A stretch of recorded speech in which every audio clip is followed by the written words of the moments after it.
तो जब हम पढ़ाई करते हैं तो कुछ चीज़ें कॉमन रहती हैं, चाहे आप रेलवे की एग्ज़ाम दे रहे हो, चाहे आप गेट की एग्ज़ाम दे रहे हो, चाहे आप एसएसबी का फॉर्म भर रहे हो, यूपीएससी का, तो कुछ चीज़ें ना हमेशा कॉमन रहती हैं। तो वो जो कॉमन चीज़ें हैं आज उन पर हम थोड़ी सी बातचीत करेंगे। The first P is about productivity, कि कितना हम टाइम अपनी पढ़ाई को दे रहे हैं और उससे हम कितना आउटपुट ले पा रहे हैं, है ना। कई बार ऐसा होता है कि हम 10 से 12 मतलब है ना बिल्कुल गिन करके बैठे हैं, सुबह से इतना टाइम लगा रहे हैं, पर फिर भी अगर हम एंड में देखते हैं तो हम उतने टेस्ट सॉल्व नहीं कर पाते। क्या आपके साथ ऐसा हुआ है? तो ये चीज़ का प्रॉब्लम है, मेरे साथ भी होता था ऐसा ही। ये प्रोडक्टिविटी की प्रॉब्लम है, टाइम हम उतना लगा रहे हैं पर उतना रिजल्ट नहीं मिल पा रहा है। तो उसके लिए तो एक चीज़ ये की मैंने कि जितने भी डिस्ट्रैक्शन हमारे एनवायरमेंट में होते हैं, जैसे कि हमारा फ़ोन सबसे बड़ा, उन चीज़ों को थोड़ा सा मैंने कम किया।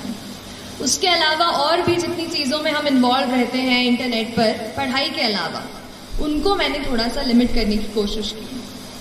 और दूसरी चीज़, कहीं ना कहीं अपने आप को एक थोड़ा सा टाइम टेबल में बांधने की कोशिश की। हमारा हर दिन अलग होता है ना। कभी किसी दिन पढ़ने का मन करता है, कभी किसी दिन पढ़ने का मन नहीं करता है, लेकिन फिर भी हमको एटलीस्ट 5 to 6 आवर्स मैं कहूँगी, अगर आप किसी भी एग्ज़ाम की तैयारी कर रहे हैं तो कोई भी एग्ज़ाम जो है वो 5 to 6 आवर्स आपको रोज मतलब मैं कहूँगी कंसिस्टेंटली आपको देने की ज़रूरत है ना। और उसके लिए आप अपना एक कुछ छोटा सा रूटीन, भले ही सोने के पहले आधा घंटा अपना दिन जो है दूसरा वो आप प्लान कर लीजिए, क्योंकि हर दिन नया होता है। अगर एक दिन आप टाइम टेबल बना दिया यहाँ से यही करूँगा और एक वीक आप सोचो कि फॉलो हो जाए, तो मुझसे वो फॉलो नहीं हो पाता था। तो मैं ये करती थी कि सोने के पहले थोड़ा सा आधे घंटे में कल क्या क्या टॉपिक्स पढ़ने हैं, क्या क्या चैप्टर्स कवर करने हैं, वो सब एक बार मैं लिख लिया करती थी। जो भी प्रिपरेशन मैंने की उस पर ही बता रही हूँ कि हम सीखते हैं, इसलिए आप खुद अपनी स्ट्रैटेजी, आप अपने आप को पहचान कर अपनी स्ट्रैटेजी खुद बनाएं। मुझसे एडवाइस लीजिए, लेकिन आप वही कीजिए जो आपको लगता है कि आपके स्ट्रेंथ और आपके वीकनेस के हिसाब से काम आएगा। लेकिन फिर भी कहूँगी कि थोड़ा अपने आप को बांधो, थोड़ा डिसिप्लिन में रहो, थोड़ा सा मोटिवेट रखो, दृढ़ निश्चय रखो। और बड़ा सपना देख लिया है ना तो अपने आप को उसमें पूरा झोंक दो।